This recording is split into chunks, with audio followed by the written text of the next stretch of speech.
దేవుని యొక్క మాట వినడానికి మన హృదయాలను ప్రభు వైపు త్రిప్పుకుందాం. ప్రభు అయిన యేసుక్రీస్తు వారి శక్తి కలిగిన నామములో కూడి వచ్చిన ప్రతి ఒక్కరికి నా ప్రత్యేకమైన వందనాలు చెల్లిస్తున్నాను. ఆయా ప్రదేశాల్లో నుంచి దేవుని యొక్క వాక్యాన్ని వీక్షిస్తున్న మీ అందరికీ ప్రభు నామములో శుభములు తెలియజేస్తున్నాను.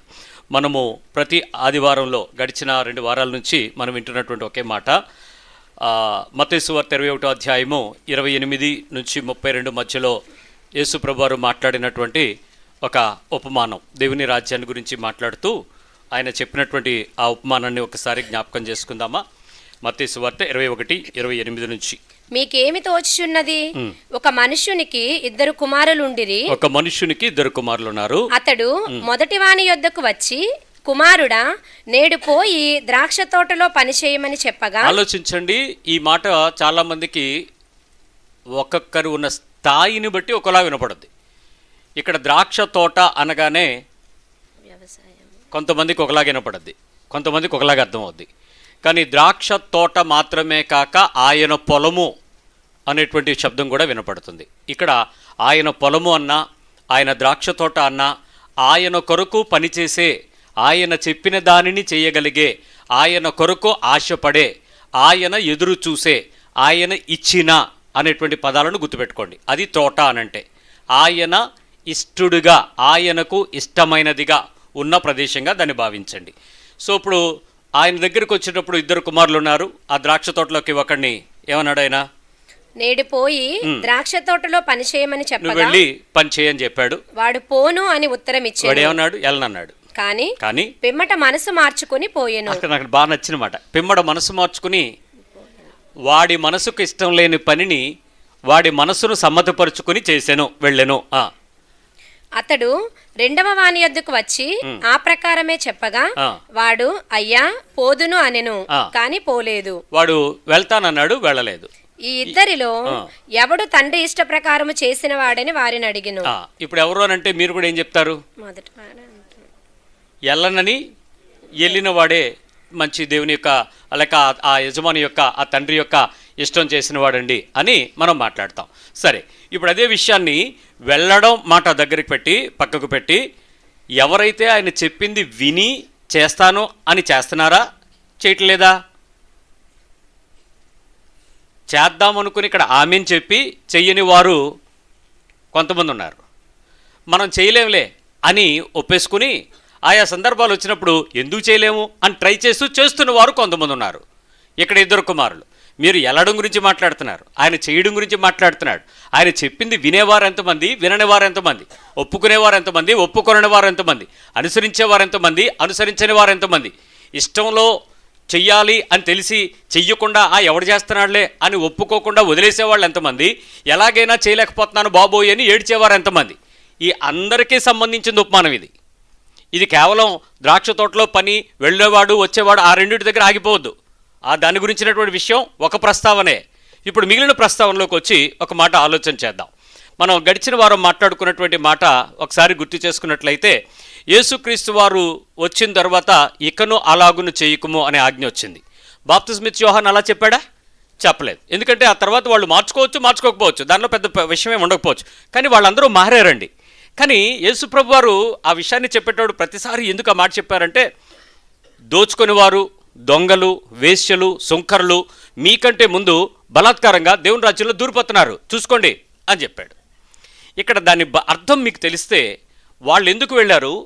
ఈరోజు మనం వాళ్ళకన్నా బెటర్ పెర్ఫార్మెన్స్ ఇస్తూ మంచి వారంగా వింటూ, ఆయన చెప్పిన వెంటనే, ఆయన పిలిచిన వెంటనే మేము యేసుప్రభు లెక్క మీ మాట వింటాం తండ్రి అని ఒప్పేసుకుని వచ్చేసి బాప్తిజం తీసేసుకుని ప్రభులోకి వచ్చేసామని చెప్పి కమ్యూనియన్లో చేపెట్టి సంఘంలో పనులలో తోడుగా ఉండి పాటలు పాడుతూ, మాటలు మాట్లాడుతూ, ఆరాధన చేస్తూ, కానుకలు ఇస్తూ, సువార్త ప్రకటిస్తూ, ఆయా ప్రదేశాలలో 3 రోజులు నా సాక్ష్యం పెద్దదని చెప్పుకుంటూ, ఇలాంటి చాలా రకాలైనటువంటి క్రైస్తవ వేషాలు వేసుకుంటూ క్రైస్తవులంగా చలామణి అయిపోయేవారు చాలామంది ఉన్నారు. అయితే వాళ్ళు దొంగలు, దోచుకునేవారు, సుంకరులు, వేశ్యలు, బలవంతంగా దేవుని రాజ్యంలోకి వెళ్ళడానికి ఇష్టపడుతున్నటువంటి ఒక జనానికి, అంటే వాళ్ళు ఎవరు రారు అని మనం అనుకుంటుంటే వాళ్ళు వెళ్తారని చెప్పాడు. మనందరం వెళ్తాము అనుకుంటే వెళ్తామో లేదో చూసుకోండి. ఎందుకంటే వాళ్ళు పోదును అనుకుని వెళ్ళినవాడు, పోతాను వెళ్తాను అని చెప్పి వెళ్ళనివాడు ఎలా ఉన్నాడో ఒకసారి ఆలోచిద్దాం. ఈ రెండు విషయాలని ఒకసారి ఆలోచించుకోవాలంటే ముందుగా ఎందుకు ఈ సందర్భం యేసుప్రభువారు ఇద్దరు గురించి మాట్లాడాడో ఒక చిన్న ఆలోచన మనం చేద్దాం. గబగబా ఒకసారి వెనక్కి వద్దాం. ఒకసారి హెబ్రీయులకు రాసిన పత్రిక రండి, 3వ అధ్యాయం 2 నుంచి ఒక మాట చదువుదాం. హెబ్రీయులకు రాసిన పత్రిక 3వ అధ్యాయము 2వ వచనం నుంచి. దేవుని ఇల్లంతటిలో మోషే నమ్మకముగా ఉండినట్టు ఈయన కూడా తనను నియమించిన వానికి నమ్మకముగా ఉండెను. ఇక్కడ ఇద్దరు పిల్లల గురించి మాట్లాడుతున్నాడు, ఇద్దరు కొడుకుల గురించి చెప్పనట్టు. దేవుని ఇల్లు, దేవుని ఇంటిలో ఇద్దరు గురించి మాట్లాడుతున్నాడు. ఇద్దరు కుమారుల గురించి ప్రస్తావన, ఇద్దరు నమ్మకస్తుల గురించినటువంటి విషయం.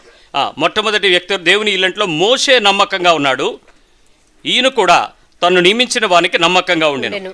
ప్రతి ఇల్లును ఎవరైనా ఒకరి చేత కట్టబడును, సమస్తమును కట్టినవాడు దేవుడే. ఓకే, ఇతని కంటే దానిని కట్టినవాడు ఎక్కువ ఇంటి కంటే దానిని కట్టినవాడు ఎక్కువ ఘనత పొందినట్లు ఈయన మోషే కంటే ఎక్కువ మహిమకు అర్హుడుగా ఎంచబడెను. ఎవరు ఈయన?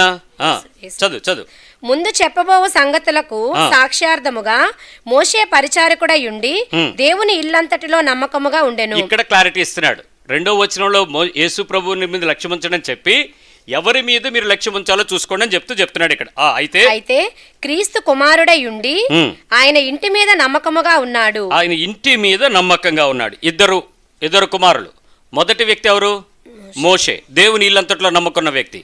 రెండో వ్యక్తి ఎవరు? ఇక్కడ చూడండి, దేవుని ఇల్లంతట్లో మోషే నమ్మకంగా ఉన్నాడని చెబుతూ ఇక్కడ 6వ వచనంలో 5వ వచనంలో మోషే పరిచారకుడు దేవుని ఇల్లంతట్లో ఎలా ఉన్నాడంట? నమ్మకంగా. రెండోసారి చెప్పాడు నమ్మకంగా ఉండెను. అయితే క్రీస్తు కుమారుడై ఉండి ఆయన ఇంటి మీద నమ్మకముగా ఉన్నాడు. ఏంటి తేడా? పదాల్లో తేడా ఉంది, సరిగ్గా ఉన్నాడు. చదవండి. మోషే పరిచారకుడై ఉన్నాడు, ఓకే, క్రీస్తు కుమారుడై ఉన్నాడు. ఒక ఆయన ఎక్కడున్నాడు? మోషే ఎక్కడున్నాడు? ఇల్లంతటిలో. యేసు ఎక్కడున్నాడు? ఇంటి మీద. ఆయన ఇంటి మీద, ఆయన ఇల్లంతటిలో. ఇప్పుడు మీ గురించి మీరు మాట్లాడాల్సి వస్తే, మీ గురించి మీరు ఆలోచిస్తే, మీరు దేవుని ఇల్లంతటిలో నమ్మకంగా ఉన్నారా? ఇంటి మీద నమ్మకంగా ఉన్నారా? దేవుని ఇల్లంతటిలో నమ్మకంగా ఉన్నారా? దేవుని ఇంటి మీద నమ్మకమైన యేసులా ఉన్నారా? ఇల్లంతట్లో నమ్మకమైన మోషే లాంటి కుమారులాగా ఉన్నారా? ఇంటి మీద నమ్మకంగా బతుకుతున్న క్రైస్తవులు అని చెప్పుకున్న ఇంటి పేరు చెప్పి, ఎక్కడో సామెత ఉంది కదా, చెట్టు పేరు చెప్పి అలాంటి నమ్మకంగా ఉన్నామా? మీ క్రైస్తవ్యం దేవుని ఇంటి మీద అధికారం కలిగిన క్రీస్తుతో పాటు వారమా? దేవుని ఇల్లంతటిలో నమ్మకంగా ఉన్నవారమా? ఈ ఇద్దరు గురించి మాట్లాడుతూ కింద పదం వాడాడు, ధైర్యమును నిరీక్షణ వలన ఉత్సాహమును తుదమట్టుకు స్థిరముగా చేపట్టిన ఎడల మనమే ఆయన ఇల్లు. ఇప్పుడు ఎవరు ఆయన ఇల్లు? ఇప్పుడు చెప్పండి. మీ ఇల్లంతటి మనమే ఆయన ఇల్లు అని ఒక్కసారి అనుకుంటే, ఇప్పుడు నేను అనుకుంటాను ఏమని? నేనే ఆయన ఇల్లు అని. ఆయన ఇంట్లో నేనున్నాను, అంతేనా? ఆయన నా ఇంట్లో ఉన్నాడా? ఆలోచించండి. నువ్వు ఆయన ఇల్లు, మనం ఆయన ఇల్లు. మీ ఇంట్లో ఆయన ఉన్నాడా? ఆయన ఇంట్లో మీరున్నారా? మీకు అర్థమైతే మీ బ్రతుకు మారుండేది. చదవడం, చెప్పుకోవడం, వినడం, ఒప్పుకోకుండా బతకడం అంటే ఆ మొదటోడ్లాగా వెళ్తానని వెళ్ళకపోవడం.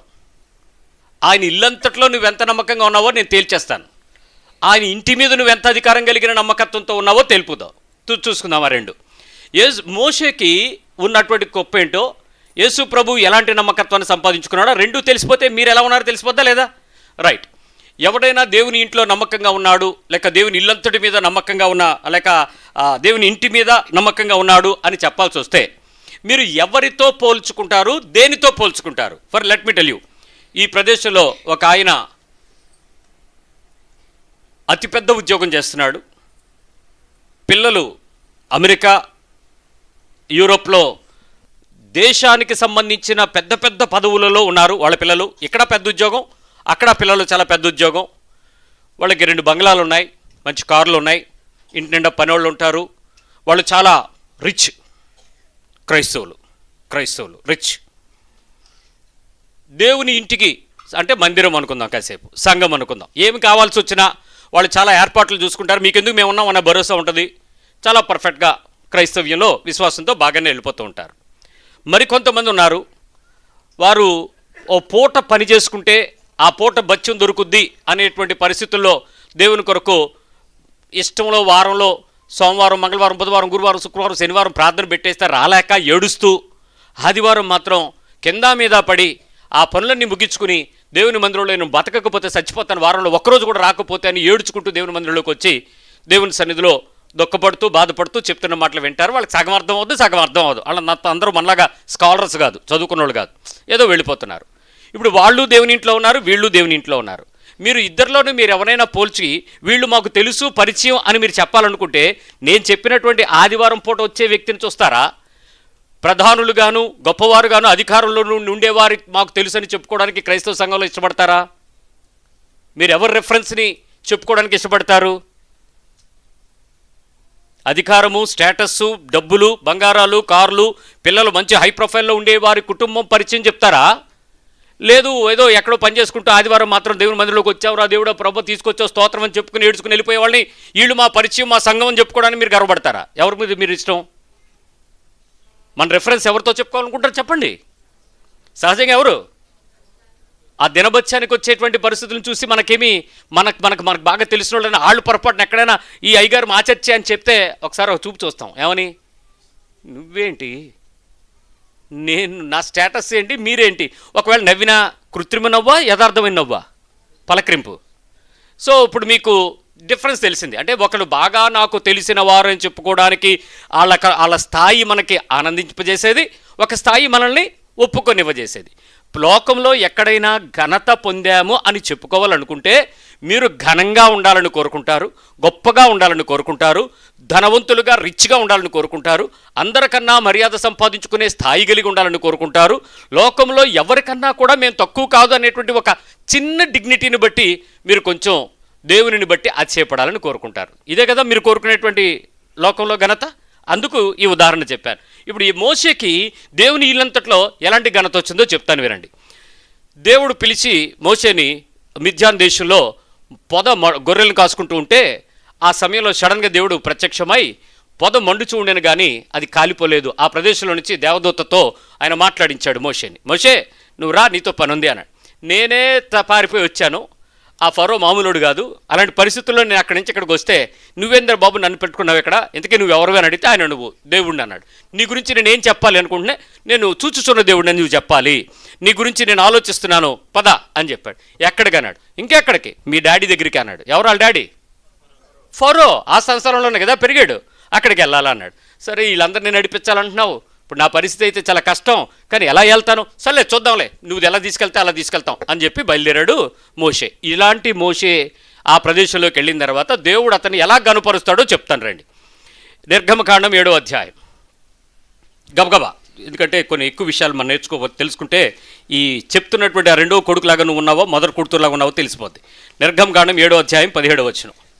కాగా యెహోవా ఆజ్ఞ ఏదనగా నేను యెహోవానని దీన్ని బట్టి నీవు తెలుసుకుందువని. నాన్న ఒక్కసారి 7:1 కూడా చదివేసి కిందకి వెళ్ళిపోవాలరా. కాగా యెహోవా మోషేతో ఇట్లా నేను యెహోవా మోషేతో ఇలా అన్నాడు. ఏమన్నాడు? ఇదిగో నిన్ను ఫరోకు దేవునిగా నియమించి తిని. మళ్ళీ చదువు. నిన్ను ఫరోకు దేవునిగా నియమించి తిని.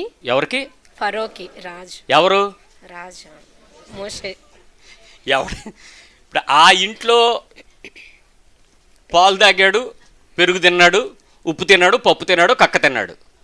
ఆ ఇంట్లోకి వెళ్ళి ఇప్పుడు ఫరోకి ఈయనవడట దేవుడు. ఇప్పుడు నువ్వు ఫరోకి దేవుడురా అని అంటే అసలు యాక్చువల్గా మీకు తెలుసో తెలియదో ఫరోయే దేవుడు. ఫరో హిమ్సెల్ఫ్ ఎ ద లార్డ్. ఫరో సేవకులారా అని పిలుస్తుంది బైబిల్. అంటే ఫరో కూడా ఒక దేవుడే. అలాంటి స్థాయి ఈజిప్టు విగ్రహం, అలాంటి వ్యక్తికి ఇతను దేవుడు అవుతాడని దేవుడు మాట్లాడాడు. గొర్రెలు కాసుకుంటున్నాడిని, పారిపోయి వెళ్ళిపోయినోడిని, ఎక్కడో అడవిలో అటు ఇటు దెబ్బలాడుతుంటే నువ్వు ఫరోకి దేవుడు అవుతావు రా అంటే ఎంతమంది లిగుతారు ఇప్పుడు రమ్మంటే? పోదును అని పోకుండానే ఉంటానో చూస్తామేమో కదా. లేదు నన్ను తీసుకెళ్ళి అంటావా? ఫరో ఎంత కట్టుడో మోషేకి తెలుసు. సరే వచ్చేసాడు. ఇప్పుడు ఇక్కడ నుంచి కిందకు వచ్చాయమ్మా. ఇప్పుడు 17వ వచనంకి వద్దాం.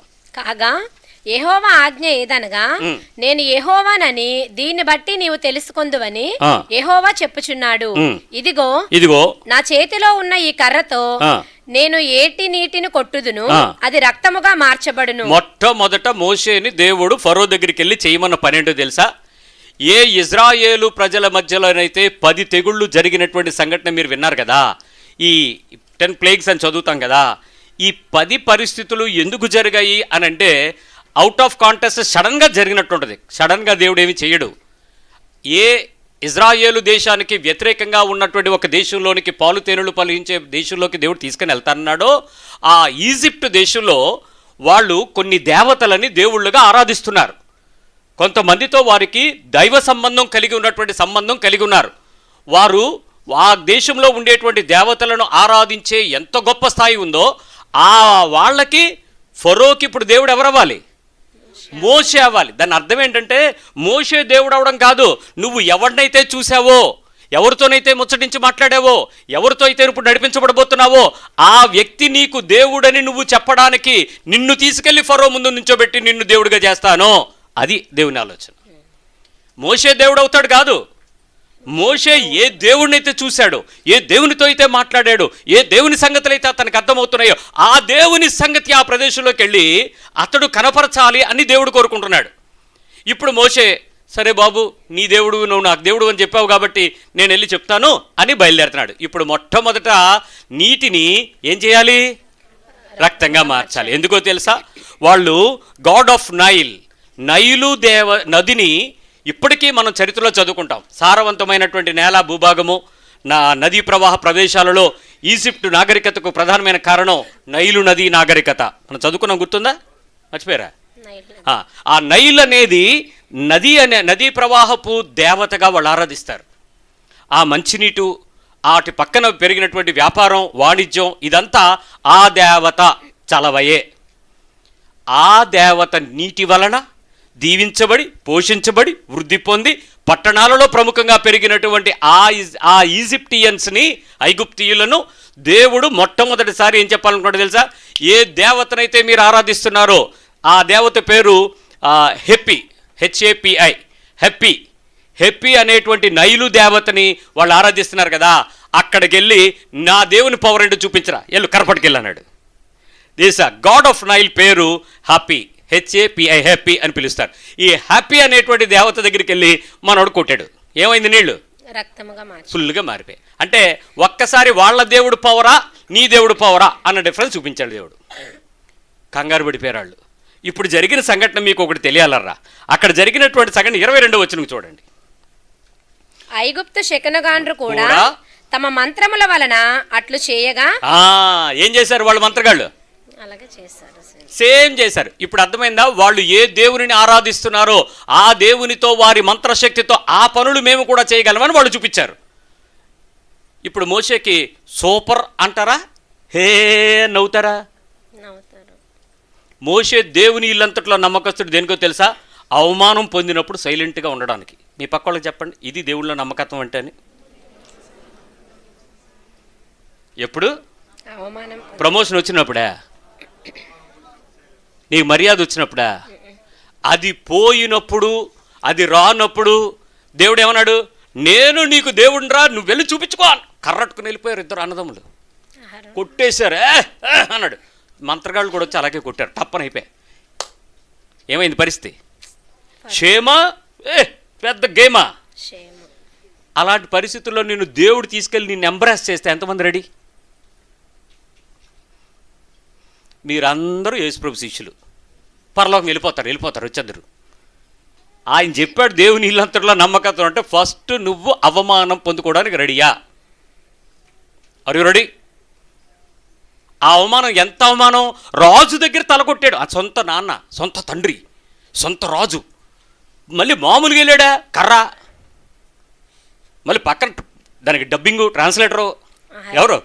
అహరోన్. ఇద్దరు ఊపుకుని వెళ్ళిపోయి అనుకుని సైలెంట్గా వచ్చేయాలి. అది ఇంట్లో నమ్మకత్వం. Are you ready? మీకు ఇలా కాదు, మీకంత బహుమానాలు, ఆశీర్వాదాలు, వాగ్దానాలు, నెరవేర్పులు ఇవి ఉంటేనే మీకు ఆనందం కదా. దేవుని ఇంట్లో, దేవుని ఇంటి మీద ఎలా ఉంటుందంటే ఆయన పిలిచిన పిలుపులో మొదట అవమానం రెడీ అయిపోయాడు. సరే ఫస్ట్ సారి తూచి వదిలేండి, రెండోసారి రండి. 8వ అధ్యాయం 6వ వచనం. అహరోను ఐగుప్తు జలముల మీద తన చేయి చాపెను. అప్పుడు కప్పలు ఎక్కి వచ్చి, అబ్బా ఏమొస్తాయి రెండోసారి? కప్పలు. కర్ర చాపగానే చేయి చాపగానే ఏమొచ్చేసింది? కప్పలు. ఇక్కడ విషయం ఏంటంటే గాడ్ ఆఫ్ ఫ్రాగ్స్. కప్ప ఇప్పటికీ కూడా భారతదేశంలో చాలా చోట్ల మండూకం దేవుడే, దేవతయే. దాన్ని ఆరాధించే వాళ్ళు ఉన్నారు. ఈజిప్టులో ఇంకా ఎక్కువ మంది ఉన్నారు. ఈ రెండవ దేవత యొక్క గొప్పతనం గురించి ఆ ప్రదేశంలో వాళ్ళు ఆరాధిస్తూ ఉంటే మోషే అహరోను వెళ్ళి కర్ర చాపి, ఒరే మీరు ఒక దేవుడు రెండు దేవుడులు కప్పల గురించి చూపిస్తున్నారు, ఇప్పుడు చూడండి నేను ఏం చేస్తానని కర్ర చాపాడు. ఏమైంది? ఒకటా రెండో కాదు, ఊరంతా కప్పలే, అంటే దేవతలే. మొత్తం ఊరంతా కమ్ములుచుకుని, ఆహా ఐగుప్తు కప్పలతో నిండిపోయిన కప్పల బాధించాను అన్నది. మొత్తం ఏట్లో కప్పలు విస్తారంగా పుట్టేసి పడక గదిలో, మంచం మీద, ఎండ్లలో, జనుల మీద, పొలములలో, పిండి పిసుకు తొట్లలో. ఏంటి పరిస్థితి కప్పలు? మా ఊరు అది పల్లెటూరు. వర్షాలు పడుతున్నప్పుడు మంచి వర్షాకాలం ఎలా ఉంటుందో తెలుసా? సాయంత్రం పూట 6-7 కరెంటు పోద్ది. స్పెషల్ ఎఫెక్ట్, కరెంట్ ఉండదు. మీరు బయటికి రాగానే మంచి వినసొంపుగా సప్పుడు, బెక్క బెక్క బెక్క బెక్క బెక్క బెక్క బెక్క బెక్క ఎన్ని సొప్పులు. తెల్లవార్లు రెస్ట్లెస్గా వరుతాయి కప్పలు, ఒక్క నిమిషం నిద్రపోవు. దానితోడు గాజు పురుగులు మొత్తం తిరుగుతూనే ఉంటాయి, నత్తలు. ఇంకా మరి పల్లెటూరులో ఎలా ఉంటుందంటే, అసలు పల్లెటూరులో అన్ని కప్పలుంటే మనం ఎలా ఉంటే, పిండి పిసికే తొట్టి అంటే వంటగదిలో ఉండే తొట్టులో కప్పలు వచ్చే పరిస్థితి అంటే అడుగేస్తే ఎలా ఉంటుంది, ఎటు వెళ్ళినా ఎలా ఉంటుంది, భయంకరమైన కప్పలు. ఇప్పుడు రెండోసారి కూడా వాళ్ళు ఏ దేవుణ్ణి అయితే వాళ్ళు గాడ్ ఆఫ్ ఫ్రాగ్స్ పేరు హెక్కెట్టి, HEKHETI, ఈ హెకెత్తి అనేటువంటి దేవుణ్ణి వాళ్ళు ఆరాధిస్తారు. ఆ కప్పని వాళ్ళు ఆ దేవుని పేరు హెకెత్తి. దాని మీదకు దేవుని కర్ర వెళ్ళింది. ఏమైంది ఇప్పుడు మళ్ళీ? కప్పలు. ఇప్పుడు మీకు ఇంకో విషయం తెలియాలి. 7వ వచనంకి రండి. శకునగాండ్రు కూడా తమ మంత్రముల వలన అలాగు చేసి, సో మళ్ళీ పవర్ఫుల్ వాడారు. ఏం వాడారు? వాళ్ళ దేవుళ్ళని ఆరాధించేటువంటి శకునగాండ్రు వచ్చి ఆ కప్పల్ని రిలీజ్ చేశారు. సో మళ్ళీ మోసే ఏమైపోయాడు ఇప్పుడు? హీరోనా జీరోనా? ఏడు ప్రభువా అని అడగాల? నన్ను ఏంటి ఎర్రోని చేద్దాం అనుకున్నావా అని అడగాల? నన్ను అలా ఫూల్ చేసేవేంటే బాబా అని అడగాల? ఏంటి నన్ను ఇలా దుఃఖ పెడతావా? నువ్వేమో నన్ను ఫరోకు దేవుడు అన్నావు, నాకు ఎంత పవర్ ఉందన్నావు, ఈ కర్రతోనేమో అద్భుతం అన్నావు, ఆ కింద పడే పాము పైకి లేపితే కర్ర, ఇవన్నీ బాగానే ఉన్నాయి. ఇప్పుడు చూస్తేనే నాకు పిచ్చోడు చేసేవేంటే బాబు? రెండోసారి మూడోసారి అవడం రెడీ అవుతాడా? చూద్దాం రండి. 19వ వచనం, 16వ వచనం, 8వ అధ్యాయం. అందుకు యెహోవా మోషేతో, నీవు నీ కర్ర చాపి ఈ దేశపు ధూళిని కొట్టుము. మళ్ళీ స్టార్ట్ చేశాడండి. మోషే మళ్ళీ ఎందుకని రా అన్నాడు. ఎక్కడికి ప్రభా అన్నాడు. ఇంకెక్కడికి? మీ నాన్న దగ్గరికే పద అన్నాడు. ఏంటి ప్రభా రాజు దగ్గరికి మళ్ళీనా అంటే అస్సలు క్వశ్చన్ మాట్లాడట్లేదు ఎక్కడ మోషే. ఇల్లంతటిలో నమ్మకస్తుడు ఎదురు మాట్లాడడు, ఇల్లంతటిలో నమ్మకస్తుడు సమాధానము బదులివ్వడు, ఇల్లంతటిలో నమ్మకస్తుడు ఏమి జరుగుతున్నా దాని గురించినటువంటి పర్యావసానం అతనికి సంబంధం లేదు. తండ్రి చెప్తున్న సంగతికి విధేయత చూపటం ఎలా ఉండాలో ఆ విషయాన్ని హెబ్రీ కథ చెప్తూ మనకి ఇక్కడ ఉదాహరణగా చెప్తున్నాడు. 2 కొడుకుల్లో ఏ కొడుకులో నువ్వు ఉన్నావో తెలుసుకో. తీసుకెళ్ళాడు మళ్ళీ మూడోసారి. అది ఐగుప్తు దేశం అంతటను పేలగునని అహరోనుతో చెప్పగా, గాడ్ ఆఫ్ ఎర్త్, భూమి మీద ధూళి, భూమి మీద అంటే మట్టిని ఆరాధించే, భూమిని ఆరాధించే, భూమి తల్లి అని ఇప్పటికీ మనం ఆరాధించే కొంతమంది దేవుళ్ళు అటవీ తెగలవారు భూమిని ఆరాధిస్తారు. మనం కూడా ఒక పండక్కి దానికి చేస్తూ ఉంటాం. గాడ్ ఆఫ్ ఎర్త్, దాని పేరు గెబ్, GEB, గెబ్ అనేటువంటి దేవతను వాళ్ళు బాగా ఎక్కువగా ఆరాధిస్తూ ఉంటారు. ఆ దేవునికి మనోడు ప్రార్థన చేస్తున్న వాళ్ళ దగ్గరికి వెళ్ళి ఏం చేశాడు? కర్ర పెట్టి దాన్ని కొట్టాడు. కొడితే భూమి మీద కొడితే ఏం జరిగింది? ఇక్కడ పేలు లేచిపోయింది. భూమిలో నుంచి దాగి ఉన్నటువంటి పేలు, మామూలుగా చిన్న పేలు లెగిస్తే చెయ్యి ఎక్కడ ఉంటుంది? ఇంక మరి దాని బయటికి రాదు. మనం తిడుతూనే ఉంటాం. ఈ బుర్ర గోక్కోవడం, దాన్ని ఇలాగ అనడం, దాన్ని తీసి ఇలా చూసుకోవడం, ఇలా దానికి ఈర్లు పేను ఉందా, నాకు కొంచెం పేలు చూడవా, దానికి ఏ షాంపూ వేసుకోవాలి, ఈ గోల్లోనే ఉంటాం మనం. ఈ పేలు లేచి ఏది ఇంట్లో 4 కోళ్ళు పెంచండి. ఆ కోడి పేలు లేచాక ఎక్కడ పడితే అక్కడ పేలు వచ్చేస్తాయి. అసలు అలాంటి పేలు లేచిపోతే పరిస్థితి ఏంటి? ప్రజలందరూ ఏమవుతుంటారు? ఇప్పుడు ఒక విషయం జరుగుద్దండి. 18వ వచనం. శకునగాండ్రు కూడా పేలును పుట్టించవలనని తమ మంత్రముల చేత అట్లు చేసిరి, కానీ అది వారి వలన కాకపోయెను. పేలు మనుషుల మీదను జంతువుల మీదను ఉండగా శకునగాండ్రు ఇది దైవ శక్తి, దేవుని వ్రేలు అని ఫరోతో చెప్పిరి. ఇక్కడ స్టార్ట్ అయ్యిందండి. ఫస్ట్ 2 సార్లు మోషే అవమానపరచబడినప్పుడు కిక్కర్ మళ్ళా సైలెంట్గా వెళ్ళాడు. అప్పుడు దేవుడు ఫరోకి నేను ఏం చేయాలనుకుంటున్నాను ఒకసారి చేస్తానుండి మోషే అన్నట్టు పేలును పుట్టించి గెబ్ అనేటువంటి దేవతకు వ్యతిరేకంగా ఈయన చేస్తే, ఈయన చేసిన దానికి అక్కడ ఒక్కసారి మంత్రగాళ్ళు శకునగాళ్ళు ఏదో ట్రైల్ వేస్తే అది ఫెయిల్ అయితే వాళ్ళు ఏం చెప్పారు, ఇది దేవుని శక్తి. మోషే మామూలుగా 2 సార్లు వచ్చినప్పుడు మేమేదో సక్సెస్ అయ్యాం, కానీ ఇప్పుడు మా మంత్రాలు పనిచేయట్లేదు, ఇక్కడ నుంచి దేవుడు పవర్ పెంచాడు, మోషే దేవుడు పవర్ఫుల్ దేవుడు, జాగ్రత్త ఫరో, మేమేం చేయలేకపోతున్నాం రాజా, ఈ పవర్ ముందు మేము తట్టుకోలేకపోతున్నాం, ఈ పేళ్ళుని మేము పుట్టించలేము, దాన్ని ఆపలేం, సారీ అని చెప్పి చేతులు ఎత్తేశారు. అయిపోయిందా? ఫరో ఈ మాట చూసిన వెంటనే మీరందరూ వెళ్ళిపోండి ఏమైనా పంపించాడా, హృదయం కఠినమైందా? కఠినమైంది. అప్పుడు మోషేక మరి ఘనత వస్తుందా అవమానం వస్తుందా? ఘనత వస్తుందా? అవమానమే వస్తుంది. ఎంత అవమానం? 3వసారి ఎలా తర్వాత చూసుకుందా వెళ్ళరా వెళ్ళే అన్నాడు. అంతే.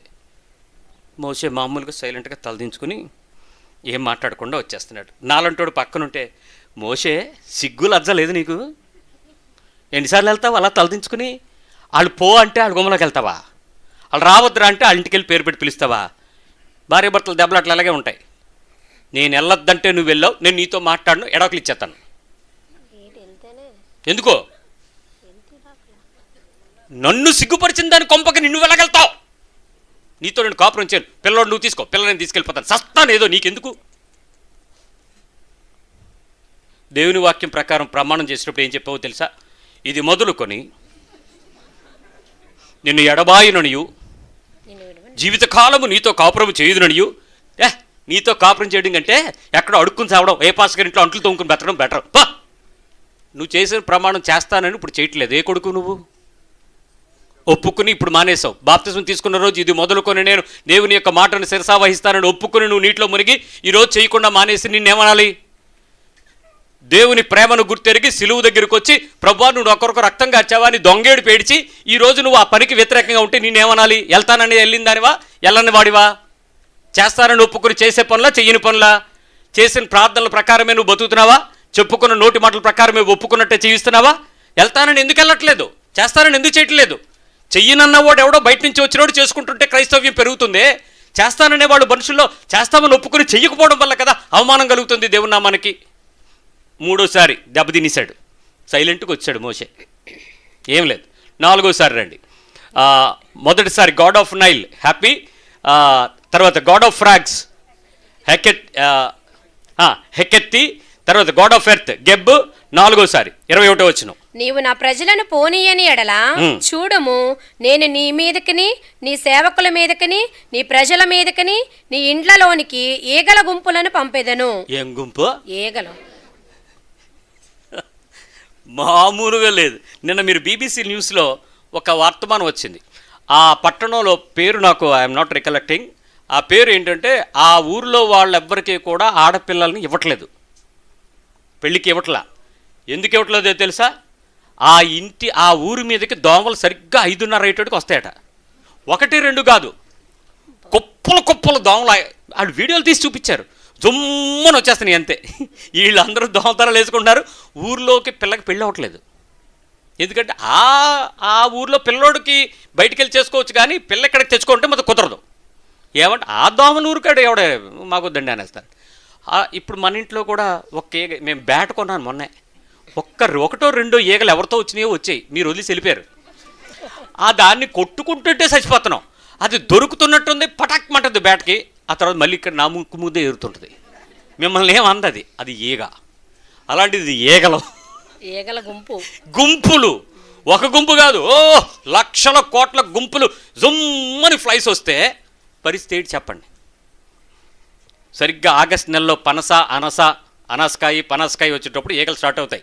ఆగస్ట్ అసలు ఆ టైంలో ఉంటుంది మన పరిస్థితి. హిట్లు కొట్టుకోవడం, ఏవో పెట్టుకుని మొత్తానికి దోమతలు, ఈగలకు పడలేం కదా.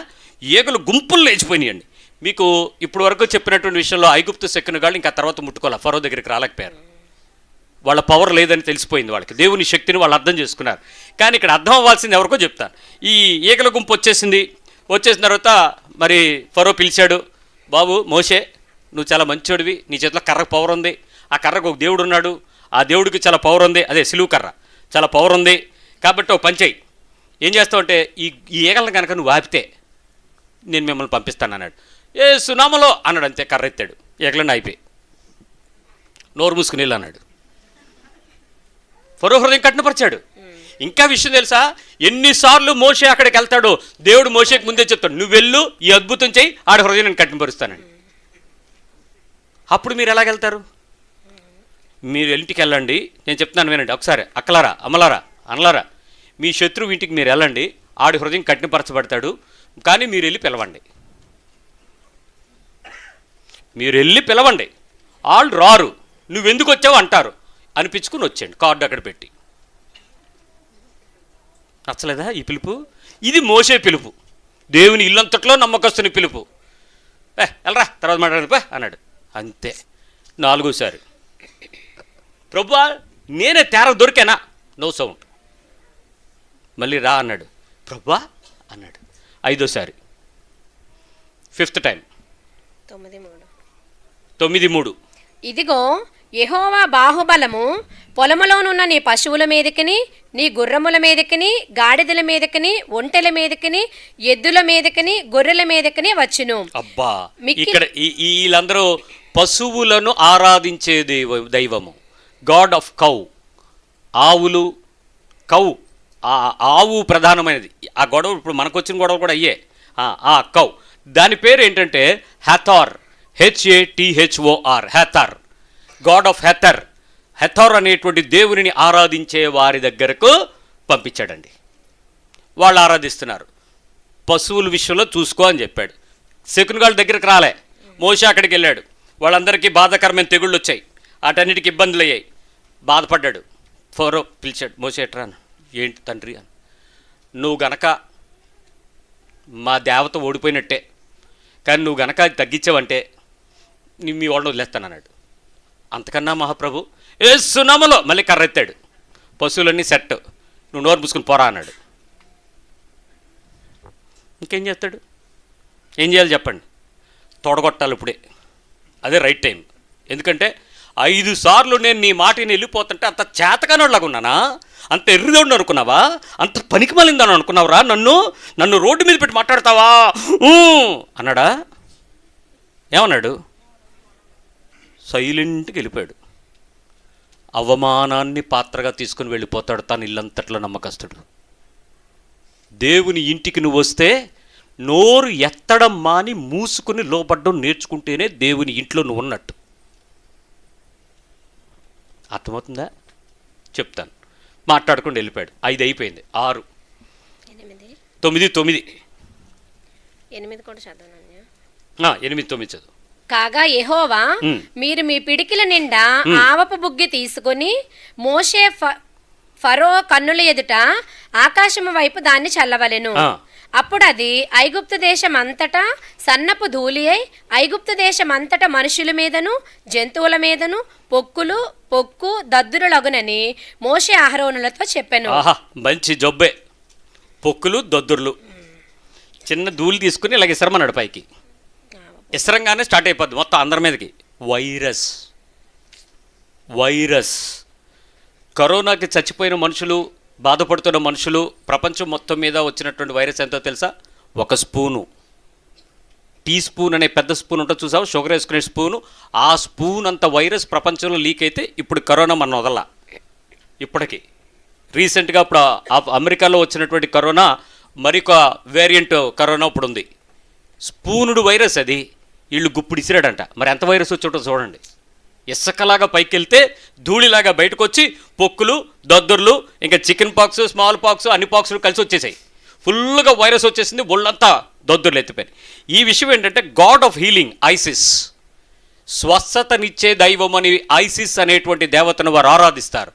ఐసిస్ అనే దేవతకు ఆరాధిస్తున్న దేవుని యొక్క పవర్ని చూపిస్తాను చూడని చెప్పి మోషే తన కర్రను పట్టుకుని వెళ్ళాడు, ఇసుక జల్లాడు, మొత్తం అందరి మీదకి వైరస్ వచ్చింది, విపరీతంగా పరిస్థితి అంతా వచ్చేసింది. అయితే ఈ పరిస్థితి వచ్చేసిన తర్వాత మళ్ళీ మోషేని పిలిచాడు. మోషే ఎట్రా అన్నాడు.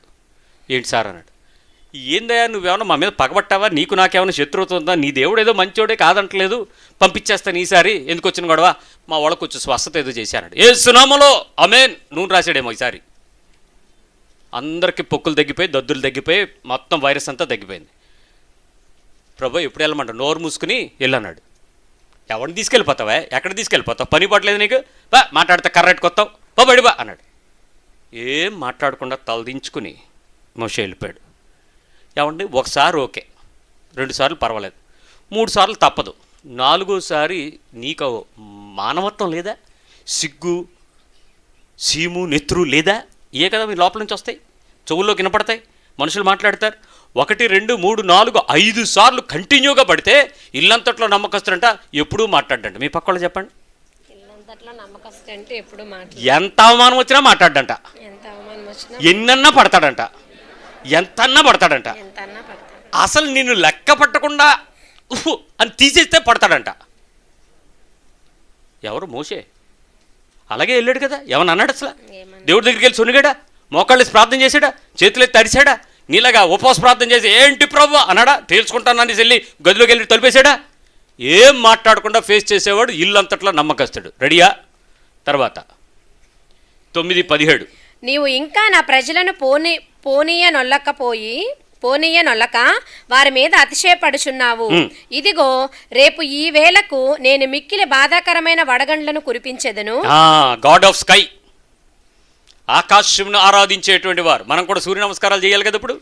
God of sky, God of sky పేరేంటో తెలుసా? NUT, నట్. నట్ నట్ అనేటువంటి దేవుని ఆరాధించే ఐగుప్తీయుల దేవుణ్ణి వాళ్ళు సవాలు చేస్తూ వడగళ్ళు చూద్దాం ఎలా వస్తానంటే, వడగళ్ళు ఎప్పుడు వస్తాయి, దానికి వర్షాకాలం సీజన్ ఉంటుంది. ఇది out of season. All of the sudden మోసే వెళ్ళాడు, కర్రపైకి ఎత్తాడు, మా ఆకాశం నుంచి వడగళ్ళు వచ్చేసినాయి, మొత్తం దర్దర రాలిపోతున్నాయి. పశువులు మనుషులు అప్పట్లో పెద్ద కోటలు ఫరూక్ తప్ప మిగిలిన వాళ్ళందరూ గుడారాలే. అలాంటి పరిస్థితుల్లో వడగళ్ళు పడితే పరిస్థితి ఏమవుద్దండి? ఎంత పంట నష్టం, పశువు నష్టం, మనుషులకు గాయాలు, ఇవన్నీ జరుగుతూ ఉంటాయి కదా.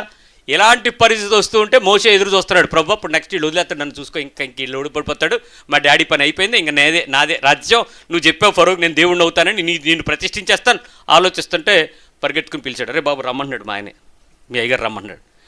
ప్రభా ఏంటి చెప్పాడు? కాదయ్యా మీ దేవుడు పవర్ఫుల్లే కాదంటలేదు, భలే ఒకదాని తర్వాత ఒకటి భలే తీసుకొస్తున్నావు, వారం ఒకటి, ఓ పని చేయి, దీన్ని ఆపు, పంపించేస్తాను అన్నాడు. చిత్తం ప్రభు, యేసు నామములో ఆమేన్. అయిపోయినాయి వడగళ్ళు. ఏ దేవుణ్ణి వాళ్ళు ఆరాధిస్తున్నారో, ఏ దేవుణ్ణి మోషే ఆరాధిస్తున్నాడో, మోషే ఆరాధిస్తున్న దేవుడు వాళ్ళ దేవుణ్ణి ఆరాధించే శక్తి కన్నా మించిన వాడని, సర్వము సృజించిన వాడని ప్రొజ్యూ చేయడానికి దేవుడు ప్రయత్నం చేస్తున్నాడు. ఎస్టాబ్లిష్ అవుతుంది అక్కడ.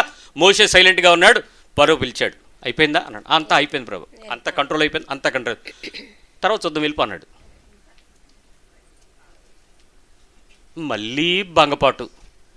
ఈసారి మాత్రం తేల్చుకుందామండి దేవుడితో. 1 2 సార్లు ఓకే, మరి ఇన్నిసార్లా యాక్సెప్ట్ అలా? అవమానం రెడీ అవుతారా? అన్నిసార్లు తీసుకుంటారా? అన్నిసార్లు భరిస్తారా? అన్నిసార్లు ఒప్పుకుంటారా? అన్నిసార్లు ఏ అవమానం జరిగినా తన ఇల్లంతట్లో నమ్మకస్తులని చెప్తున్నటువంటి ఆ మాట నీ గుంటిల్లో తెలుసుకోవాలి అని అంటే, మోషే అద్భుతాలను బట్టి అతడు నమ్మకస్తుడని చెప్పట్లా, అద్భుతం వెనక జరిగే అవమానాన్ని అతను తీసుకోవడానికి ఏమాత్రమో సొనగకుండా, బాధపడకుండా, ఎదురు తిరగకుండా, ప్రశ్నించకుండా ఎంత విధేయత చూపుతున్నాడో అది తన ఇల్లంతట్లో నమ్మకస్తుడు. విధేయత అనే పదం వాడాడు అక్కడ, చూసుకోండి మీరు ఎబ్రీ పత్రికలో. ఈ పరిస్థితిని ఎంత స్థాయిలో అతను విధేయత చూపుతుంటే అంత గొప్పవాడిగా దేవుడు అతన్ని తన ఇల్లంతటిలో అనే పదం వాడుతున్నాడు. సరే, గాడ్ ఆఫ్ స్కై అయిపోయింది. నెక్స్ట్ 10:4 నీవు నా జనులను పోనీయనొల్లని ఎడల ఇదిగో రేపు నేను మిడతలను నీ ప్రాంతంలోనికి రప్పించెదను. స్టార్ట్ అయిపోయింది మిడతలు. ఒక్కసారి మిడతల దండు ఏ పట్టణం మీదకైనా వచ్చిందంటే ఆకు కనపడదు, ఆకు కనపడదు, అలా నాకేస్తాయి అంతే. గంటలో పంట నాశనం చేసేస్తాయి. ఏ గోధుమైని, ఏ బార్లీ అవని, ఏ వరి అవనివ్వండి, ఏ చిక్కుడు పాదు, ఏ పాదు ఉంచదంతే. మిడత తిన్నంత వేగంగా ఏది తిందు. అలాంటిది ఒక్కసారి వచ్చేసినాయి, అవి దొండు వచ్చేసి తినేస్తున్నాయి. కంగారు పడిపోయాడు. పంట నాశనం చేసేలాగా ఇన్ని మిడతలు వస్తే నా పరిస్థితి ఏమైపోద్ది, నా దేశం నన్ను ఏమంటుంది, నా దేవుళ్ళు, నా మంత్రగాళ్ళు, శకునగాళ్ళు ఆల్రెడీ పోయారు, కనీసం నా దేవుని కొరకు మేము ఏదో చేసుకోవాలి కదా. ఏంటి బాబు మోషే ఒకసారి రారా నాయన అన్నాడు. కర్రట్టుకుని వెళ్ళాడు.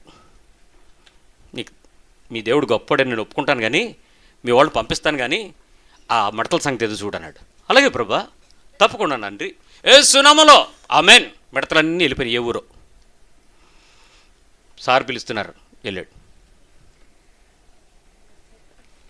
ఏమనుకుంటున్నాం మా దేవుడు అంటే? ఇన్ని రోజులు కామ్గా ఉన్నాను, ఇప్పుడు ఏం చేస్తావు చదువు అవన్నీ తర్వాత చదువు కర్ర సంకలెట్టుకు వెళ్ళిపోన్నాడు.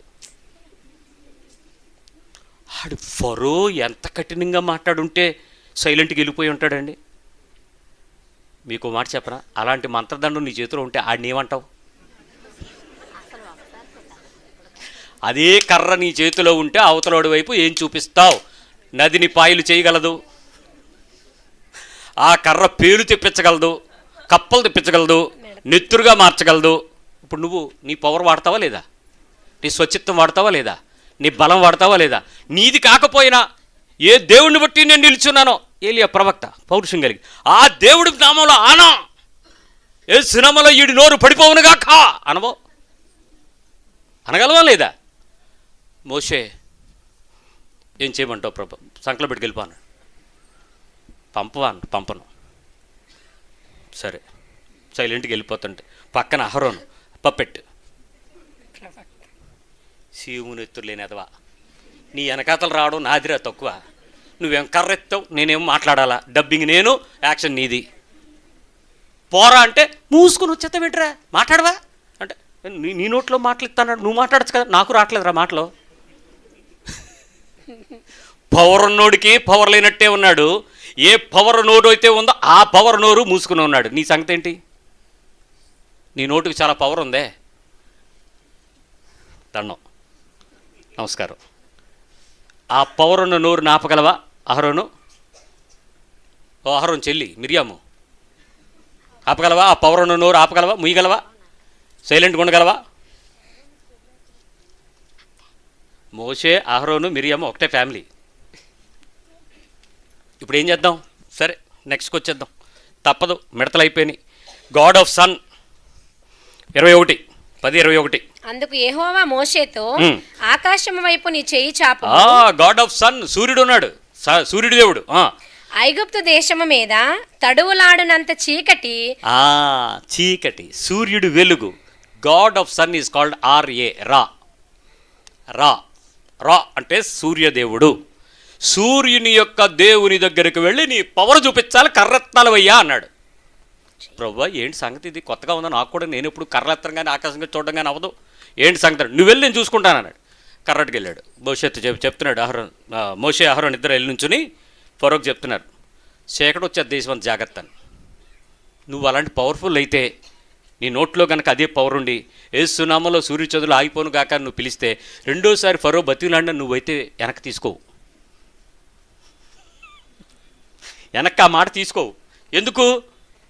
నీకు ఆడి దాసుడు అవ్వాలా, నీకు అవతల మనిషి లొంగిపోవాలా, అప్పుడు కానీ నీ ఈగో సాటిస్ఫై అవ్వదు, నీ ఆత్మ శాంతించదు. మోసే ఇల్లు అంతట్లో నమ్మకస్తుడు, నీలాంటి బండోడు కాదు. ఏం చేశాడు తెలుసా?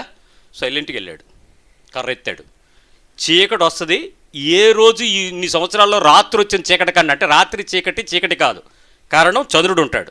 ఈ చీకటి చంద్రుడు కూడా లేనటువంటి కటిక చీకటి. దేశమంతా చీకటి అల్లకొల్లం అయిపోయింది, పట్టపగలు చిమ్మ చీకటి అయిపోయింది, గ్రహణం కన్నా చీకటి మార్గం పడిపోయింది. కంగారు పడిపోయాడు ఫరో. బాబోయ్ ఈడేంట్రా మాట్లాడితే కర్రట్టుకొచ్చి ఇలాంటి వేషాలు వేస్తున్నాడు, ఇక ఈసారి పంపించేద్దాంలే అన్నట్టు పిలిచి, బాబు ఈ చీకటి చాలు, మా దేవుడు మాకు ఇచ్చేయి, సూర్యుడు అయిపోయాడు, అక్కడికి వెళ్ళిపోయాడు, తీసేయి, నువ్వు పంపించేస్తానన్నాడు. అలారా దారికి సునామలో పో అన్నాడు. మొత్తం మామూలు వెలుగు వచ్చేసింది.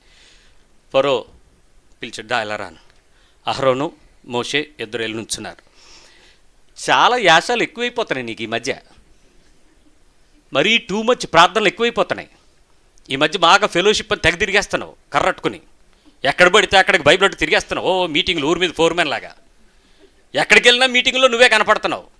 బతుకులో ఏ మార్పు లేదు, మాటలో ఏ మార్పు లేదు, పనుల్లో పరిశుద్ధత లేదు, హృదయంలో దైవత్వం లేదు, నోటి మాటల్లో దీవెన మాట లేదు. నీవు ఎక్కడ చూసినా ఏ మీటింగ్లోనైనా నువ్వే. ఇక చాలు వేసిన వేషాలు, సంకల కర్రెట్టుకుని పో అన్నాడు. మోషే ఒకసారి కంగు తిన్నాడు, ఇంక వెళ్ళిపోతానన్నాడు, మా వాళ్ళందరినీ తీసుకొచ్చేస్తానని మన్నాడు, ఊరందరికీ చెప్పేస్తున్నాడు, ఫరో వదిలేస్తాడు, మనందరం వెళ్ళిపోతాం, రెడీగా ఉండని చెప్పుకొస్తున్నాడు. ఇక్కడ అవమానం. సైలెంట్గా మళ్ళీ 9వ సైలెంట్గా మూసుకుని వెనక్కి వచ్చాడు. ఏమంటే 1వ, 2వ లెక్కేసి 9 సార్లు ఒకే మనిషి దగ్గరికి వెళ్ళి ఒకేలాగా అవమానం పొందమంటే ఎంతమంది రెడీ? అడగండి మీ పక్కల్ని. Same person, same situation, same అవమానం. Are you okay? ఒక్క చెయ్యి లేకట్లే. మీరు ఇప్పుడు పాత నిబంధన దేవుడి గురించి ఇప్పుడు మాట్లాడుతున్నారని చెప్పేస్తావు నన్ను. నిబంధనలు మారినా దేవుడు ఒక్కడే, నిన్న నేడు నిరంతరము మారనివాడు, మేకరీతిగా ఉన్నవాడే. ఇప్పుడు చెప్పేమంటావు? ఎంత ఫేస్ చేయడం అవసరమా? ఎంత దేవుడి దగ్గర తిరగడం అవసరమా? ఎంత చచ్చిపోయి బతకడం అవసరమా? ఎంత లోబడిపోవడం అవసరమా? ఇన్ని సంవత్సరాల నుంచి ఎంత అవసరమా? దుఃఖం వచ్చేట్లే. ఒకసారి రెండుసార్లు కాదు, మూసుకుని వెళ్ళిపోన్నాడు అంతే. అద్భుతం చూసి ఆనందించాలో లేదో తెలియట్లేదు, అవమానానికి ఏడవకుండా ఉండడం. కానీ విచిత్రం ఏంటంటే ఎన్నిసార్లు అవమానం చేస్తున్నా మోషే దేవుని దగ్గర యథార్థంగా వెళ్ళి నిలబడ్డాడరా. నువ్వెందుకు నన్ను అవమానానికి పాత్రగా ఎంచుకున్నావని అడగలా. నా బతుకులో ఈ ఏడుపేంటి, ఈ కన్నీరేంటి, ఈ అవమానం ఏంటి, ఈ పాత్ర ఏంటి నాకు? ఎంతనాళ్ళు నువ్వు దేవుడు అనే తుప్పల్లో కనపడినప్పుడు నేను ఒప్పుకున్నందుక నాకు ఈ శిక్ష? సిలువు మీద నువ్వు ఎక్కావని ఒప్పుకున్నందుక నాకు ఈ శిక్షలో? ఇన్ని సంవత్సరాలు నాకు ఈ అవమానం ఏంటి? ఎందుకు నా భర్త మారడు? ఎందుకు నా భార్య మారదు? ఎందుకు నా పిల్లలు ఎదురు తిరుగుతారు? ఎందుకు ఒక్క చోట ప్రయత్నం చేస్తే ఒక్క చోట కూడా ఫలితం రాదే? ఒక్క ఉద్యోగం రాలేదే? ఒక్క వ్యాపారంలో నా చేయి పట్టుకుంది లెగలేదే? ఒక్క పరిస్థితుల్లో నా ఇల్లు నాకు సంతోషంగా దొరకలేదే? కట్టుకుందామని ప్రేమగా కట్టుకుని ఇంట్లో సమాధానం లేకుండా ఏడిసిపోతున్నాను, దయ్యాల కొంపలాగా తయారు చేశానే. ఇంత దేవుడి దగ్గరికి వచ్చి కూడా నాకేంటిది? ఇన్ని సంవత్సరాలు దేవుడి గురించి స్తుతులని 1000 స్తుతులు 10,000 స్తుతుల వరకు వచ్చేసాను, ఇప్పుడు కళ్ళు మూసుకుని చెప్పేస్తున్నాను. అయినా నా జీవితంలో ఒక్క స్తుతికి ఆరాధనకి ఏ కారణం దేవుడు కనపడ్డు. ఏం జరిగింది? లక్షలు ఖర్చు అయిపోతున్నాయి, వేలకు వేల అవమానం పొందుతున్నాను, ఒక్క చోట మేలు లేదు, ఒక్క చోట సంతోషం లేదు. ఇది నమ్ముదాము అని అంటే అది కూడా నాకు తిరిగి మింగేస్తుందని నన్ను. ఏంటి నా బతుకు ఏంటి? ఏ దేవుడు? బెల్లంపల్లి వెళ్ళాను, చెన్నై వెళ్ళాను, హైదరాబాద్ వెళ్ళాను, విశాఖపట్నంలో ఆ తెరల దగ్గరికి వెళ్తే ఆ తెరల దగ్గరికి వెళ్ళాను. ఆ దేవుడు ఈ దేవుడు, ఏ దేవుడు అయితే దేవుడే, యేసుప్రభువే కదా అని ఆఖరికి మరియమ్మకి మొక్కాను. ఏదయ్యా నాకు? ఏం చేసావయ్యా నాకు? ఏ దేవుడు వల్ల నాకేం జరిగింది? మోషే అలా అడగలే, అస్సలు అడగడు, అస్సలు అండవు. దేవుడి మీద బాధపడ్డు, సొనగడు, దుఃఖపడ్డు, వేదన చెందడు. నాకు కావలసినట్టు ఏది జరగలేదు, నేను అనుకునేది ఏది చేయటం లేదు, వాగ్దానం ఒకలాగుంది, క్రియలు ఒకలాగున్నాయి, ఏంటి దేవుడు? అచ్చే ఏమిలే. 9వ సారి కూడా సంతోషంగా వెళ్ళి ప్రభువా నెక్స్ట్ ఎక్కడికి వెళ్ళమంటా అన్నాడు. అప్పుడు మోషే దేవుడు ఏమన్నాడు తెలుసా? ఈసారి నీకు మంచి సవాల్ చెప్తానయ్యా, నువ్వు వెళ్తే ఈసారి నీకు పరీక్ష పాస్ అయిపోతావు అంతే అన్నాడు. ప్రభువా పాస్ అవ్వడం అన్నది మాకు 9 సార్లు లేదు కాబట్టి 10వ సారి నేనేమి ఎక్స్పెక్ట్ చేయనులే. నిన్ను నమ్మి అని పాటలు పాడినప్పుడు బాగానే ఉంటుంది, కానీ ఎక్కడ పడితే అక్కడ పాత్ర మింగుతూ ఉంటే గొంతుకు అడ్డమడిపోయి ప్రార్థన రాకుండా అయిపోదు. మోషే అన్న అలవాటు అయిపోయింది ప్రొసీడ్ అని. ఇప్పుడు నువ్వు ఎవరి దగ్గరికి వెళ్ళాలి తెలుసా? ఏ ఫరో ప్రపంచానికి దేవుడని చెప్పుకుంటున్నాడో. ఐగుప్తు చరిత్ర మీరు చదివితే ఫరో ఈ రోజుకి కూడా గర్వకారకుడే. ఐగుప్తు ఇన్ఫ్రాస్ట్రక్చర్ కానీ, పిరమిడ్స్ కానీ, ఐగుప్తు టెక్నాలజీ కానీ అసలు మామూలు విషయాలకి. రీసెంట్గా తెలిసిన విషయం ఏంటంటే ఆ రాళ్ళు నైలు నదిలో నుంచి ప్రవహింపచేసి తీసుకొచ్చారని చాలామంది చెప్పారు ఇప్పటివరకు. నో, వాళ్ళు అన్ని డేటింగ్లు చేసి ఆఖరిగా వాళ్ళు తెలిసింది ఏంటంటే ఏ రాయి ఎంతైతే చతురస్రాకారంగా దీర్ఘ చతురస్రాకారంగా తయారు చేశారో అవన్నీ సున్నము, మరికొన్ని రకాలైనటువంటి మిశ్రమ పదార్థాలను తీసుకొచ్చి అచ్చులు పోసి అక్కడే తయారు చేశారట. అది పిరమిడ్లో ఉన్న రాయ. అంతంత రాయ ఆ సిలికాన్ ఆసిలేట్స్, ఆ కాల్షియంస్ వాటిని డిపాజిట్ చేసి అచ్చులు తయారు చేసి వాటిని అక్కడి నుంచి తీసుకెళ్ళి అక్కడే తయారు చేశారట. అందుకు అంత స్ట్రక్చర్ అంత కఠినంగా అంత గట్టిగా అంటబట్టబడి ఉంది. ఏ ఏనుగులు తీసుకురాలేదు, ఏ మనుషులు మొయ్యలేదు, ఏ రాయి పర్వతం నుంచి చెక్కలేదు, అక్కడే దాన్ని తయారు చేశారట రాళ్ళు. టెక్నాలజీ అప్పటి చూడండి. ఇప్పుడు నువ్వు మాట్లాడుతున్న టెక్నాలజీలో మనం వజ్రం గట్టిది అంటున్నాం, ఇప్పటికి అది ఫరో చెదిరిపోలే. ఇన్ని వేల సంవత్సరాలైనా ఆ కట్టడాలు అలాగే ఉన్నాయి. అది వాళ్ళ అన్ని విషయాలలో వారు అధికంగానే ఉన్నారు. ఇప్పుడు ఆ రాజు దగ్గరికి వెళ్ళాలన్నాడు. మోషే గుండె గుబేలు మనిపోయింది. ఎవరి దగ్గరికి ప్రభా అన్నాడు. ఇంకెవరి దగ్గరికి? ఇప్పుడు ఫైనల్ గాడ్ ఎవడు? ఫరో. ఇప్పుడు ఆడి దగ్గరికి వెళ్ళాలన్నాడు. మోషే కంగారు పుట్టింది.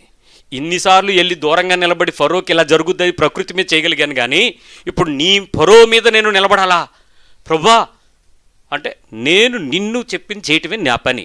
You are only the mediator to face every shame. హ్యాపీగా వెళ్ళిపోవాలి పద అన్నాడు. సరే ప్రభా కరపట్టుకున్నాడు. పదరా ఆహారం అన్నాడు. పదాన్ని యా అన్నాడు. ఇద్దరు కలిసి బయలుదేరారు. తిన్నగా వచ్చి ఎక్కడికి వెళ్ళారో చూడండి. 11. 11వ అధ్యాయం 5వ వచనం. 4 నుంచి చదవనన్య. 4. మోషే ఫరోతో ఇట్లా నేను యెహోవా సెలవిచ్చినదేమనగా, మధ్యరాత్రి నేను ఐగుప్తు దేశంలోనికి బయలు వెళ్ళెదను. అప్పుడు సింహాసనము మీద కూర్చున్న ఫరో తొలిపిల్ల మొదలుకొని తిరగల విసురు దాసి తొలిపిల్ల వరకు ఐగుప్తు దేశం తొలిపిల్లలందరూ చచ్చెదరు. అదండి, తొలి పిల్లలు జంతువులలోని పనిమాళ్ళలోను రాజుల్లోనూ అందరి యొక్క ఫస్ట్ బోర్న్ చనిపోతారని చెప్పాడు. వెళ్ళి చెప్పమన్నాడు. ఆ దెబ్బకి మోషే తల నరికేస్తే మోషే కిక్కురు మండనికి లేదు. నాలుక రాజుకి శపిస్తావా? రాజు బిడ్డను చంపాలనుకుంటావా? రాజు శాసనాలు చేసే రాజు, పరిపాలన చేసే రాజు యొక్క పరిస్థితిలో నువ్వు చనిపోతావు, నీ కొడుకు పెద్ద ఫస్ట్ బోర్న్ చచ్చిపోతారు జాగ్రత్త అని చెప్తావా? మోషే మీద ఎలాంటి తిరుగుబాటైనా చేయడానికి ఆయనకు పూర్తి అధికారం ఉంది. ఎందుకంటే వీళ్ళు ఆయన కోట్లో దూరారు. ఏం మాట్లాడలేదు. ప్రొసీడ్, నెక్స్ట్ ఏం చేస్తావు మోషే అన్నాడు. రాజా, మీరు పంపకపోతే మీ ఫస్ట్ పుట్టినోళ్ళందరూ చస్తారన్నాడు. మీ తిరగల విసిరే పనిదికతి దగ్గర నుంచి మీ జంతువుల్లో ఉండేటువంటి మొదటి బిడ్డ ఎవరైతే ఉంటారో ఆ పశువు చచ్చిపోతే ఆ మనిషి చచ్చిపోతాడు, తేల్చుకో నువ్వు పంపకపోతే అన్నాడు. ఒక నవ్వు ఉంటాడు ఫరో. ఇప్పుడు వరకు పేళ్ళు, కప్పలు, పైనుంచి మెడతలు, ఇక్కడి నుంచి బొకురుకునే పొక్కులు, ఇలాంటి ఆశలు వేసినోడివి నువ్వు నా కొడుకులు నా కూతురి మీదకి వస్తావా? ఏం చేస్తావో చూస్తాడు. మోషే ఆ ఇంట్లోనే ఉన్నాడు. ఆ రాత్రి అయి తెల్లారైంది. ప్రతి ఒక్కడు ఫట్ ఫట్ ఫట్ ఫట్ ఫట్ ఫట్ ఫట్ ఫట్ చచ్చారు. అందరూ చనిపోయారు. అప్పుడు ఫరో యొక్క గొప్పతనం, ఫరోని ఆరాధించే వాళ్ళకి భయం పుట్టింది. ఇంకా ఎన్ని దేవుళ్ళైతే 10 మంది దేవుళ్ళుగా చూసిన దేవతల యొక్క పవరు మోషే దేవుని యొక్క అధికారం ముందు ఏమీ చేయలేకపోతే సైలెంట్గా లోబడిపోయి అప్పుడు రమ్మన్నాడు. ఇంత దారుణం జరిగిన తర్వాత ఇప్పుడు నేను నీతో పెట్టుకుంటే ఏమైనా జరిగిపోద్ది, కాబట్టి నేను పంపించేస్తాను, ఇంక మీరు రెడీ అయిపోండి అన్నాడు. 10 తెగుళ్ళు భరించటానికి ఫరో సిద్ధంగా ఉన్నా 10 అవమానాలు భరించటానికి మోషే రెడీగా ఉన్నాడు. నువ్వు రెడీగా ఉన్నావా? ఆశ్చర్యకరమైన విషయం ఏంటో తెలుసా? 10 అవమానాలు పొందుకున్న తరువాత జరిగిన విషయం ఒకటి చెప్తే మీరు ఆశ్చర్యపోతారు. ఒకసారి రండి, 9వ అధ్యాయం 1వ వచనం దగ్గరికి రండి. ఒకసారి ఒక్కొక్క వచనమే, కంగారు పడకుండా తీయండి, అండర్లైన్ చేసుకుంటే మరీ మంచిది. తర్వాత యెహోవా మోషేతో ఇట్లా నేను 10:1 కాగా యెహోవా మోషేతో ఫరో యొద్దకు వెళ్ళుము, నేనే యెహోవానని మీరు తెలుసుకున్నారు. 11:1 మరియు యెహోవా మోషేతో ఇట్లా నేను 12:1 మోషే అహరోనుల ఐగుప్తు దేశంలో ఉండగా యెహోవా వారితో ఇలాగు 13:1 మరియు యెహోవా మోషేతో ఇలాగు సెలవిచ్చెను. 14:1 మరియు యెహోవా మోషేతో ఇలాగు సెలవిచ్చెను. 24:1 మరియు ఆయన మోషేతో ఇట్లా నేను 25:1 యెహోవా మోషేకు ఇలాగు సెలవిచ్చెను. వీళ్ళిద్దరు ఫ్రెండ్స్ ఏంటండి? ఇన్ని సంవత్సరాల క్రైస్తవ్యంలో నీతో దేవుడు ఎప్పుడైనా అలా మాట్లాడా? సొల్లు చెప్పే సాక్ష్యాలు నేను నమ్మను. ప్రతి ఒక్కడు చెప్పేస్తాడు ఈ మధ్య, దేవుడు నాతో చెప్పాడు, దేవుడు నాతో అనిశాడు, దేవుడు నాతో మాట్లాడిచాడు, ఇది గోళీలు ఆడుకుందామని రమ్మన్నాడు. ఏంటా మాటలేంటి? నీ బతుకేంటి? మోషే బతుకులో దేవుడు మాట్లాడడం మొదలుపెట్టిన తర్వాత అవమానం తాగడమే తన బతుకు. ఏ ఫేస్ చేసేటప్పుడు ఒక అద్భుతం, ఆశ్చర్యం, ప్రజలకు ఆశ్చర్యాలు జరుగుతున్నాయి, ప్రజలకు సూచక్రియలు జరుగుతున్నాయి, ప్రజలకు మహత్కారాలు జరుగుతున్నాయి, వ్యక్తిగతంగా పొందుతున్నదంతా అవమానమే. నీ వలన 100 మంది దీవించబడతారు. నీ బతుకంతా ఏడిపే, నీ బతుకంతా కన్నీరే, నీ బతుకంతా దుఃఖమే. అది దేవుని నడిపింపంటే, అది దేవుని ఇష్టం అంటే, అది దేవుని చిత్తానికి లోబడ్డం అంటే, అది దేవుని పిలుపు మాటకు లోబడ్డం అంటే. ఎన్ని అధ్యాయాల్లో ప్రతి అధ్యాయం ప్రారంభం దేవుడు యెహోవా మోషేతో ఇలా మాట్లాడాను, మోషేతో మాట్లాడాను, మోషేకి చెప్పాను, మోషేతో మాట్లాడాను, మోషేతో ఏంటి వాళ్ళిద్దరు రిలేషన్షిప్ చెప్పండి? ఎవడైతే దేవుని పక్షంగా అంగలార్పు ప్రార్థనా జీవితం కలిగి ఏ కార్యాలు చూడకపోయినా, ఏ పని జరగకపోయినా, ఏ అద్భుతము వంట ఇంట కనబడకపోయినా, ఏ కన్నీరు తొడవకపోయినా, ఏ పరిస్థితుల్లో నీ ఆనందం అనుభవించకపోయినా, ఏ పరిస్థితుల్లో నీ కష్టార్జితం తృప్తిగా పొందకపోయినా, నీ బతుకంతా కన్నీరు పొందుతుంటే, దుఃఖం పొందుతుంటే సొనగకుండా, మొరగకుండా, దేవుని మీద ఏడవకుండా, పరిస్థితుల మధ్య నిందించకుండా, ఆ ప్రదేశంలో ఉండే మనుషుల వైపు చూడకుండా, అవమానపు పాత్రను సంతోషంగా ఎత్తుకునేవాడితో దేవుడు మాట్లాడడానికి నేటికి సిద్ధంగా ఉన్నాడు. Are you ready? దేవుని ఇల్లంతట్లో నమ్మకస్తుడిగానే ఉండగలవా? అరే, ఒక చిన్న పరిస్థితి ఎదుర్కోగానే పాస్టర్ గారు ఎందుకు ఇలాగయ్యింది, నోరు మొయ్యి, అలాగవుతుంది అంతే. దేవుడికి నువ్వంటే ఇష్టం, నువ్వు ఏడవడం ఆయనకి ఇష్టం, నువ్వు నలగొట్టుబట్ట తండ్రి అభిష్టమాయను యేసుప్రభుకి ఇష్టం, సఫర్ తనకి ఇష్టపడతాడు. దేవుని ఇంట్లో నమ్మకస్తుడిగా నీ గురించి రేపు చెప్పాలంటే, ఓ పేజీ రాయాలంటే నువ్వు భరించడానికి సిద్ధంగా ఉండు. అది దేవుని పిలుపు. రెడీయా?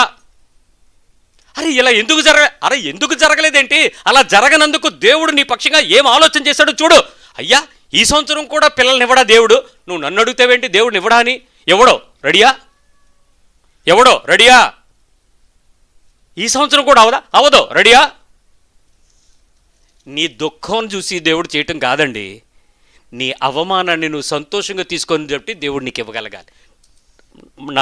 నా జీవితంలో దేవుడు చేశాడు ఆ పని. ఏ ఏడుపు ఏడవకుండా, ఏ మనుషుల వైపు చూడకుండా, ఏ డబ్బున్న చేతి వైపు చూడకుండా, ఏ బంగారాన్ని, కారుని, ఇంటిని చూడకుండా, కొంతమంది ఇళ్ళు ఎక్కడున్నాయో కూడా నాకు తెలియదు ఈ రోజుకి, విశ్వాసం వైపు తిరగకుండా నా దేవుడు ఆకాశం మందు ఉన్నాడని ఏమి చెబితే అది, ఎలా నలగొడితే అలాగే, ఏమి చేయమంటే అది, తినడానికి లేదు, నిద్రపోవడానికి లేదు, తాగడానికి లేదు, సుఖించడానికి లేదు, సంతోషించడానికి లేని పరిస్థితులు. యాక్సెప్ట్ చేస్తావా అన్నాడు. ఎస్, నేను చేస్తానన్నాను. దాని ప్రతిఫలానికి వచ్చినటువంటి బహుమానం ఏంటి తెలుసా?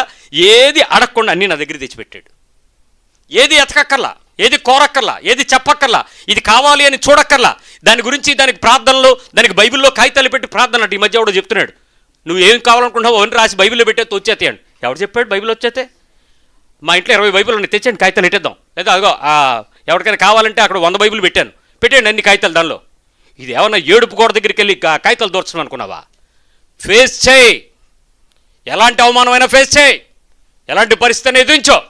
దానికి మించి సొనగడానికి కానీ, తిరుగుబాటు చేయడానికి కానీ, దేవుడు ఎవడనడానికి కానీ, దేవుడు ఎందుకు ఇలా అని కానీ, నాకే ఎందుకు ఇలా అని కానీ, వాళ్ళందరికీ బాగుందని కానీ అసలు ఏడవడానికి హక్కు లేదు. నువ్వు భరించడమే దేవుని చిత్తం. దేవుని ఇల్లంతట్లో నమ్మకస్తుడు. ఉన్నావా? ఎంత సింపుల్గా చెప్పే సాక్ష్యాలు ఏంటి తెలుసా? ప్రభువు ఇలా జరిగిన తర్వాత నేను ప్రార్థన చేస్తే దేవుడు ఇలా చెప్పి ఇలా ఇడిపించాడని చెప్తున్నారు. అలా ఇడిపించేవాడు దేవుడు ఎందుకు అవుతాడు? మరి మోషేని ఎందుకు ఇడిపించలేదో? ఆ దేవుడు ఇడిపించేవాడైతే టక్ టక్ టక్ చేసేసి మరి మోషేతో చెప్పేవాడు ఎవరు? దేవుడేనా? డౌట్ ఏం లేదు కదా మీకు. ఇంత క్లియర్గా వాక్యం కనపడుతుంటే ఇంకేం చెప్తాం? ఇంకా విచిత్రం ఏంటో తెలుసా? ఏ దేవుడైతే నిన్ను అవమానం పొందడానికి సిద్ధపరుస్తాడో, బాధపడడానికి ఇస్తాడో, ఆ పాత్ర నీ దగ్గరికి ఇస్తాడో, ఆ దేవుడు నీ శరీరాన్ని చంపడానికి కూడా కావాల్సిన శక్తినిస్తాడు. మేమేమిట్లు నోరు ముయ్యి, ఏమిట్లైనా నువ్వు సిరువు ఎక్కాల్సిందే. మా నాన్న ఎవరు? మీ బాబు ఎలాంటోడైనా పెద్ద ఆయన, చాలా మంచోడు, భరించడమే. అసలు నేను తలుచుకో, ఏం అవ్వకుండా చేయగలడు ఆయన. మహా అయితే చర్చి మానేస్తావు అంతే. పాస్టర్ నాలంటోడు మార్చేస్తావు, వీడు తిడతాడు అని. ఎక్కడ పోతావు? ఆకాశం కింద ఏ ఊరు పోతారా? రెక్కలు కట్టుకుని ఏది నన్ను వెళ్ళింది కదా 2 అపోలో మిషన్కి ట్విన్ అంట దాని పేరు. ఆర్టిమిస్ 2 అంటే అర్థం ఏంటో తెలుసా? అపోలోకి ట్విన్ అంటే సహచరుడు, అందుకని ఆర్టిమిస్ అని పేరు పెట్టారు. అపోలోకి వాళ్ళిద్దరూ ట్విన్స్ అని, అందుకని 2 వెళ్ళింది. ఏం చేశారు? 10 రోజుల తర్వాత ఉండిపోవచ్చుగా, పైన తెచ్చిపెట్టేస్తాడు నిన్ను. రెక్కలు కట్టుకుని ఎగిరిపోయినా తెచ్చేస్తాడు, గొయ్యి తోకుని దూరిపోయినా లాగేస్తాడు, ఏ కొండ మీద ఎక్కి ఉండిపోదామన్నా తెచ్చి కూర్చోబెట్టేస్తాడు. చెప్పండి, అక్కడికి వెళ్ళిపోతావు దేవుని దగ్గర నుంచి భరించడం కాక? మీ పక్క వాళ్ళు చెప్పండి, భరించడమేనటని. మాట్లాడకుండా అని చెప్పు, మళ్ళీ అసలైన అండర్లైన్ వదిలేస్తావు. సొనక్కుండా. దానికి ప్రార్థన అనే పేరు పెట్టకూడదు. దానికి స్తుతిస్తే కోటలు దారిపోతాయి. అది ఒక్కసారి జరిగింది. ఎక్కడ? ఎరుకోలు. ఆ తర్వాత అక్కడైనా చరిత్రలో చూపించండి, నా బైబిల్లో. మరి మీ బైబిల్లో చూపించండి. మరి అది తీసుకొచ్చి ఇప్పుడు పెట్టేదేంటి? ఆ ఎరుకో ఎప్పుడో పడిపోయింది, మళ్ళీ లేదు ఇప్పుడు. మరి ఇప్పుడు నీకు ఆ ఎరుకో స్తుతులు నీకెందుకు? అందుకనంట 7 రోజులు స్తుతి యాగం చేస్తే కోటలు పడిపోతాయి. పెచ్చోడా, నీ మీద పడతాయి ఆ డిబ్రిస్ అంత. జాగ్రత్త. అలాంటి ఏ మంతకాల చింత్రాలు ఏమి ఉండవు. You have to face. మీ పక్క వాళ్ళు చెప్పండి, నువ్వు దేవుని ఇంట్లో నమ్మకస్తుడివి. భరించడమే, ఒప్పుకోవడమే, సొనక్కుండా, మారు మాట్లాడకుండా, ఎదురు చెప్పకుండా, కంగారు పడకుండా, బాధపడకుండా, ఎన్నాళ్ళని అడగకుండా, రేపే ఆమెన్ అనకుండా ఒప్పేసుకుందామా?